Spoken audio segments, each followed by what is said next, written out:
Gets me through my morning every day. Ladies and gentlemen, Adelaide's Jody and Hazy on Nova.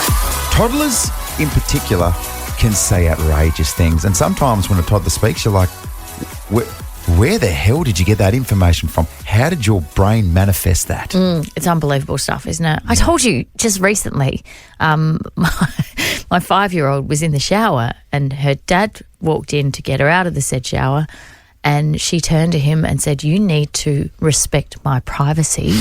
You can't just go around looking at girls' vaginas." That's true. Look, it's true information. It's very accusational. Yeah.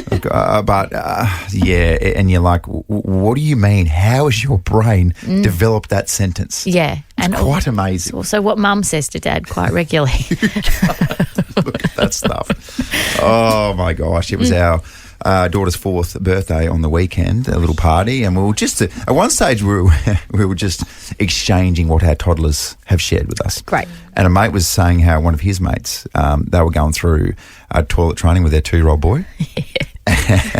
And at halfway through the exercise of, aiming, shooting, all those types of things, yes, that the toddler looked up and said, "Dad, how come I don't have a willy beard?"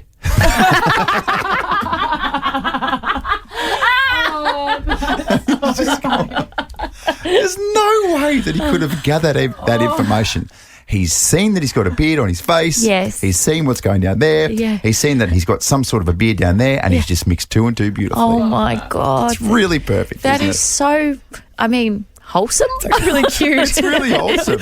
Really cute. But then also, how do you answer it? Yeah. Not really sure. Yeah. Give it time, son. Yeah. Give it time. So I'm nervous now to do that sort of business, particularly in front of my 4-year-old, because she will most probably say, "Daddy, how come your willy beard hair is so much thicker than the hair on top of your head?" That's confronting. I want to talk to you about the moment where your kids are going through a traumatic situation, Yep. but you can't stop laughing, so you need to leave the room.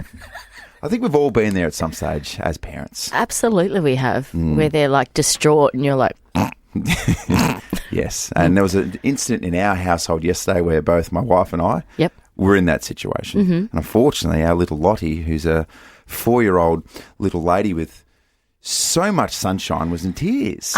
you say sunshine, I say sass. Yeah, sassy sunshine. Yeah. Is what it is. Yes. So we left just for a second while they were both in bed ready to go to sleep. Yeah. And then as what happens, you hear a bit of a thump, and then what came from that was a whole bunch of tears. Lottie was in tears because she'd been hurt by a 6-year-old Henry. So, here we go. And we both looked at each other and were like, all right, who's going to go in there and address this? Yeah. We both sort of came at the same time. Lottie's in tears. Henry's sitting there pretending like nothing happened. Just 2 of them in the room. Yeah, what? So we're not detectives, but we can work out what's happened. And so it always starts with something really, really stupid. And then we said, "What happened?" And Lottie's response was, Henry jumped on me and hit me in the nuts. It was that moment we both looked at each other. I genuinely started laughing to the point where I have to leave the room. Yeah. It's making Lottie cry even harder. And even Henry started giggling. "You don't have nuts." Bless you, Lottie, for picking up the words around you. Oh, my God, that's so cute. Did it get resolved? It did get resolved. So the conclusion is she ain't got no nuts. What the fork? What the fork? What the fork is happening? What the fork? A chance just to really knuckle down and say, what the absolute fork was some of the things stemmed from a lack of forks in this particular workplace. And we're all sure that's almost like a common practice across all workplaces on the planet. Like every business ever. Where do all the forks go? Yeah. So that is how this segment was born. But it applies to everything in everyday life where you go, what the fork? What the fork's that about? Yeah. And I did that yesterday. I did that with you when we had a call from Jacqueline and she was talking about baby brain and you said something afterwards and I went, what the fork? Yeah. It was very confusing for me. Here's Jacqueline. I was a new mum and I needed shopping. So I thought, okay, it's a mile to our nearest shop. Yes. I'll take the dog for a walk as well, tie the dog to the pram, walk with my baby down to the shops. I did all the shopping, got home, was unpacking the shopping bags, picking up baby food and thought, oh, baby. I'd left him tied up outside the shop with the dog. Baby brain. He was only a few weeks old. This isn't fair. I feel like I get baby brain all the time. I know. Yeah. I feel like that too with you. That's so crazy. Yeah. Are you pregnant? What's going on? Oh, God. Don't even. Oh, that's it. Oh, I'm just insinuating that you forget a lot of things. I'm not talking about physically. Yeah, But right. Fantastic. Okay. Baby brain is absolutely a thing. Because you said afterwards, oh, I don't think I sound like that. you firstly. do. 100% you do. Don't agree with her, producer Flack. Baby brain. I do sound like that. Baby brain is absolutely a thing, and I've told this story and the absolute horror that I did this, but this is what sleep deprivation can do to your mind. So Greg and I were at home and we had the new little Harper, and she was it Harper or was it Peyton? No, here we go. Was it Summer? Anyway, it was, Baby brain. it was it was one of the children. Anyway, we packed up the rest of the children and we walked down the street to the park at the school, which is only about 500 metres away. And I stopped and I looked at Greg and he looked at me and I went, Harper. And we both realised in that moment we'd left the house and left her on the baby mat on the floor in front of the TV. You've never seen a postpartum middle-aged white woman sprint back to her home quicker than I did. And Good on Harper, just having a bit of personal time. Yeah, she was absolutely fine. She was a baby. She couldn't move. She couldn't go anywhere. She couldn't do anything. Yeah, so you had baby brain. I had. What's your excuse there, Greg? That's a good point. He lives with me. He lives with 4 girls. The poor man. It is Halloween.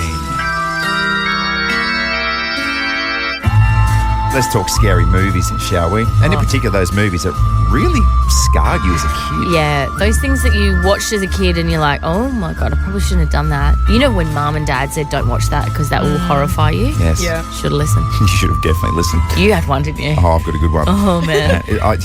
I don't think, still to this day, if I watched this now, I would still be just as freaked out.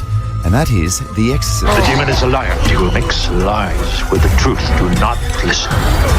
What an excellent day for an exorcism. I sound like I've had a million cigarettes. I'm actually possessed by a demon. I always wonder if that kid was scarred by acting in that role. Oh, yeah. Surely. Yeah. There was, I remember when I was a kid getting a little sneak peek at the Gremlins. Oh, my gosh. What is it? It's your new pet. Probably the most important thing. Don't ever feed him after midnight. There she goes. Jodie, ought to get the Christmas party. Don't feed her after midnight. Give me a sausage roll. Get me a pie on Donald Street Bakery. Let's go around the room. Producer Zoe, you got one? Yeah, babysitter made me watch Saw. Oh my Good gosh. babysitter. Yeah. Hope she earned her $8.50 an hour. I know, and it stayed with me, that helmet scene. Saw freaky AF. If you do not kill Adam by 6, then Allison and Diana will die. And I'll leave you He's a in big this bit. room to rot. Let the game begin. Let the game That's begin. genuinely given me shivers up my spine. Oh, yeah. Nice, isn't it? What was the movie where the babysitter was in the house and she takes Yes. a phone call? What was that one? Oh, Scream, wasn't it? Nah, I don't think so. 13, 24, 10. someone tell us. Caddyshack? No? I don't know. We're guessing here. We're working there. Does anyone know what I'm talking about? Where the I babysitter's do. alone in the house and she gets a phone call. Is it the same one the phone's coming from inside the house? Is it Scream? Yeah. Yeah. Scream? I Is don't it The call is Scream? coming from inside the house. I feel like it's Scream. I just no. Okay. Scream. Here's your key takeaway from that. No one wants you to be right. Not one of us. What about you, Producer Flack? I think Producer Flack's going in a bit of an alternative area when it comes to horror movies. I don't do horror movies. Okay. I refuse to watch them. I think they're silly and scary. That is your right. Yeah.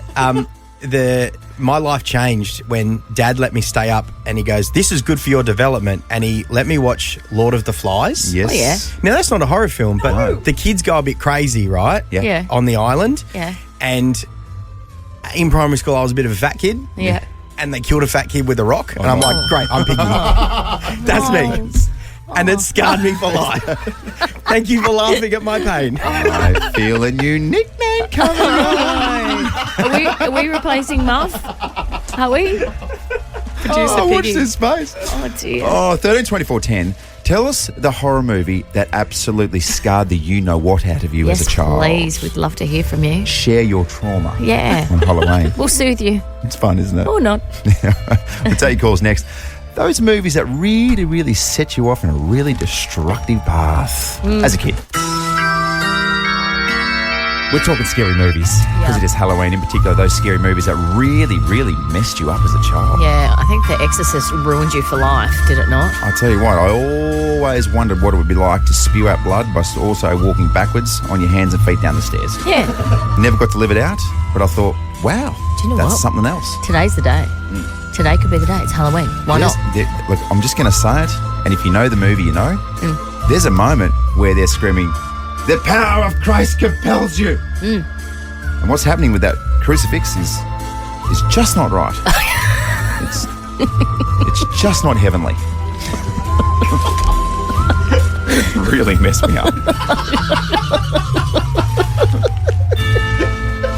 Anyway, I'm sorry. Good morning, Matt. Morning, guys. How are we? Good. Relive your childhood trauma for us, please. Well, one that messed me up as a kid wasn't all that scary, but it was definitely one that gave me an irrational fear. Was a movie called Volcano. Oh, Volcano. I had to quickly look it up, but it was a movie. I only watched it as a kid. I never watched it again because it's just irrational fear. But it was apparently an earthquake happened in Los Angeles and it started a hidden underground volcano, and then I just got irrational fear that I'm going to have a volcano erupt somewhere near me in my life and I'm going to burn and die. Yeah. Whatever you do, Matt, don't watch Sharknado. Go on. that is so very true. Because you just never know, do you? No, You never you know. don't. Good morning, Vicky. Good morning. Okay, what was it? It was Chucky. Oh, It was a midday movie. I would have been probably, maybe 5 years of age, just sitting in the lounge room playing with my dolls. Yes. And that's on TV. How the hell was that a midday movie? I know. Oh my God. Normally, Vicky, the midday movies are like some sappy, ridiculous, like love movie where someone falls in love with someone else, but not Now on this they are. particular occasion. Oh my God! That's amazing. And all the mums and dads out there, you've just got to put it in perspective. You think your toddler's bad? Could be worse. Could be Chucky. So true. Good morning, Sharon. Good morning. What was the movie? It was Critters. Oh my gosh, I watched Critters as well. There's nothing about them. They've come a long way, and they're hungry. Do you know what, Sharon? If we sat down and watched Critters now, we would laugh because it's so just not very, very scary at all.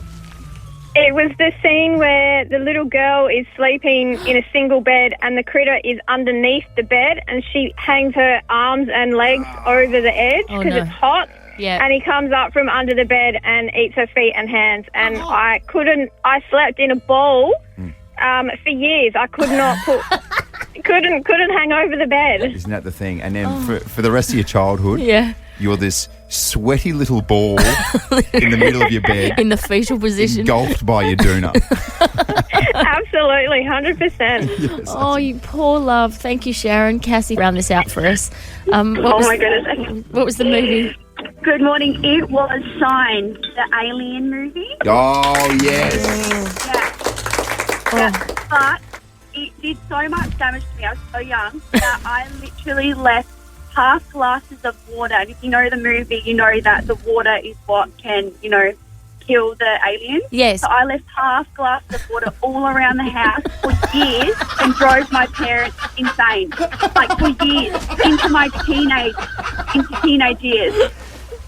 I'm not kidding. That is amazing. What about just cruise around the house? Oh, knocked over a glass of water. They're coming to get us! Jesus Christ, Cassie's thirsty. Oh, good for the animals, I guess. Oh, I guess. Oh, there you go. You okay now, Cassie? I still struggle to drink a full glass. Well, Hazy, I think over the journey, my kids have been on the sliding scale of mortification with their mother in terms of embarrassment. I'll tell you what, they've seen some stuff. And if they're to write an autobiography, yes, that's when you need to move. Yeah. Not interstate. You need to move to another country. To another galaxy. Yeah. Okay, the scene of said height of mortification happened at Coles. Of course. Where else would it happen? Yeah.